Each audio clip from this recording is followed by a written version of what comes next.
कहती है कुटुम्पाल्यं त्वयं यौवन वार्धा च यद्यः वच्छामि ते स्वामिने तदे सदा मम कोपिस्तेयं च वेकार्यं सदैव प्रार्थना च मां कन्या शतव्यं वाक्यम पंचम वेचेदम व्रति है।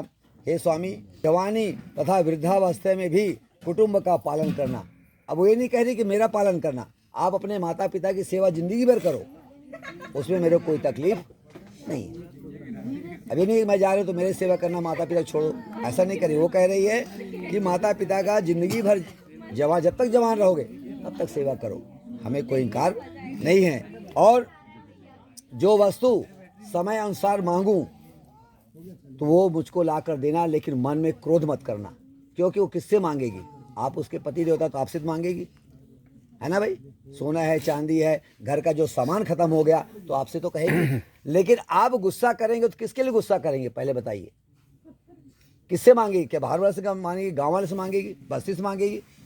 उसका पति वो तो नहीं है, तो पति से तो मांगेगी ना।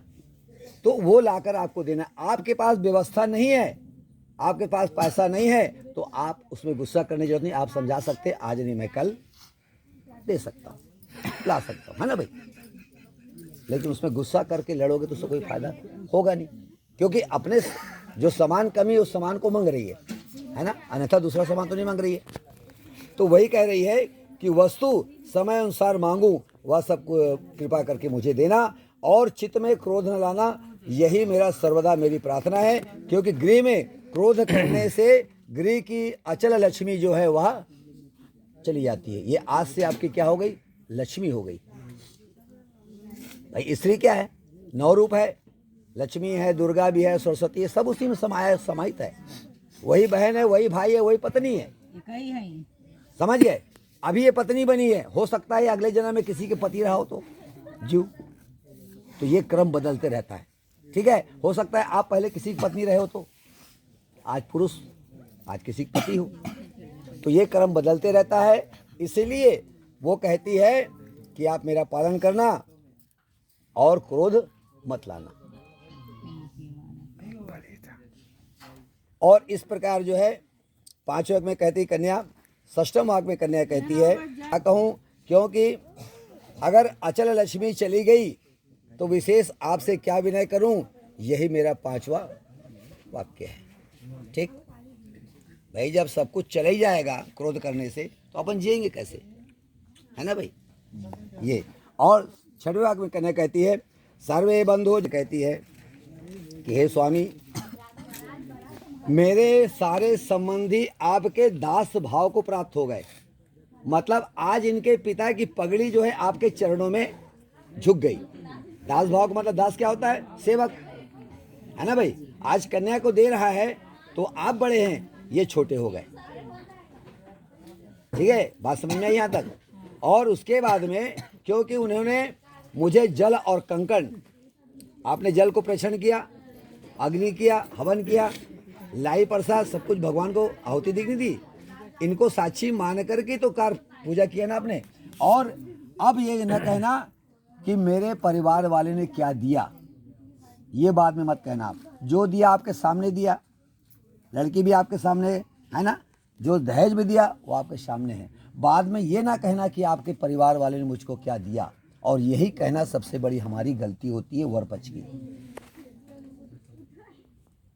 इस बात को गौर से सोचो दिमाग से कि भाई जब 7 वचन होता है तो सब कुछ देने के बाद में आप बोलते हो कि तुम्हारे परिवार वाले ने क्या दिया, झगड़ा करते हो घर में जा करके, तो आपके सामने तो यहाँ मिलता है, तो और मांगने की आपको चेष्टा क्या है? जरूरी नहीं है। आपके सामर्थ्य में, आपके भुजा में बल है तो आप कमाइए और अपने परिवार को आगे बढ़ाइए। ये होता है पति का धर्म। ये नहीं कि अब ससुराल से शादी करके ले आए कन्या को तो उसके घर को पूरा धन को ही हम मांग ले और उसी को धन को मांग के हम बड़े हों। आजकल उल्टा होता है ना, दहेज के मांग करते नहीं, बाद में कन्या चली जाती है, उसके बाद कन्या से दहेज, घर से तुम दहेज लेके आओ, और सताना शुरू कर देते हैं। ये कहाँ का नियम है? जो शादी किए तुमने अपने आंखों से देखा, बारात लेके आए, आपको जो खिलाए पिलाए आपने सामने देखा, उसके बाद आप बोलोगे कि मेरे को क्या दिए, तो ये गलत है। यही सबसे बड़ी बात है, इसलिए उसको ध्यान देना है और ये बातें नहीं आनी चाहिए।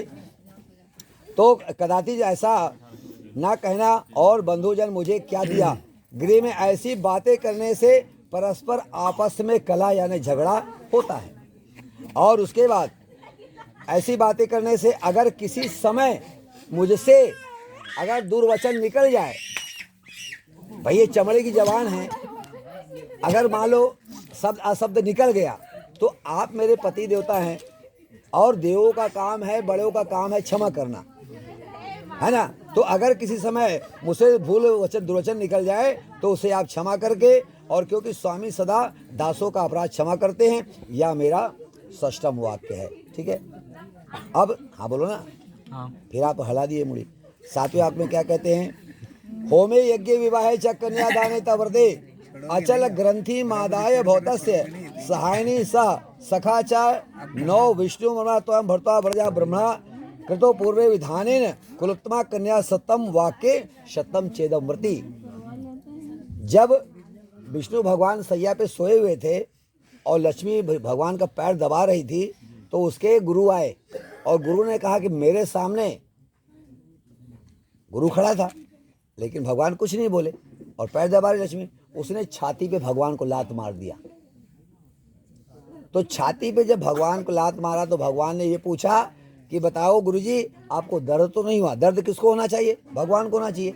लेकिन उसने कहा कि आपके पैर को चोट तो नहीं लगी, लेकिन भगवान को क्या लगा कि कोई कमल का फूल मेरे छाती पे मारा, इतना लगा बस। तो इसलिए गुरु आपके बड़े कोई आ जाए तो उठ कर के प्रणाम, कुछ भी काम करते रहो, उसको आदर से बैठाओ, उसको उठकर प्रणाम करो। अगर नहीं प्रणाम करोगे तो आपको दोष लगेगा। उदाहरण, मान लो कुआं खुदा है, वहाँ पर अंधा जा रहा है और आप वहाँ पर बैठे हैं और आप देख रहे हैं कि आदमी अंधा रहा है और वो कुआं में गिरेगा, तो उसको दोष नहीं लगेगा, लगेगा दोष देखने वालों को, क्योंकि आपको देख रहे हैं, उसके बाद भी आपने उसको बताया नहीं, तो गिरने के बाद दोष आपको लगेगा। इसीलिए तो कहती है सातवें यज्ञ में, होम यज्ञ विवाह कन्यादान तथा यज्ञ में आपके साथ वस्त्र ग्रंथि पल्लो और बांध कर रहूंगी। हम दोनों, गठबंधन का मतलब यही होता है। और दूसरी बात, हम दोनों का सखा रक्षक विष्णु भगवान है। भगवान की आज माया से, भगवान के बनाए हुए जोड़े से आज आप दोनों की शादी हुई कि नहीं हुई? किसके माध्यम से? उन्हीं के माध्यम से हुई और आपका जोड़ा बना। अब मेरे भरतुर पति भाव को प्राप्त हुए और कुलोत्तमा हम दोनों का विधाता से लेख लिखा हुआ था, इसीलिए अतः आप और मैं इस पर संतुष्ट हुए और गृह कार्य को चलावेंगे। ऐसा मेरा सातवां वाक्य है। जीवन में ठीक है भैया, अब यहाँ से विदा हो गए तो अब उनकी रक्षा करोगे, अपने जीवन को जियोगे, ये तो कह रही ना। अब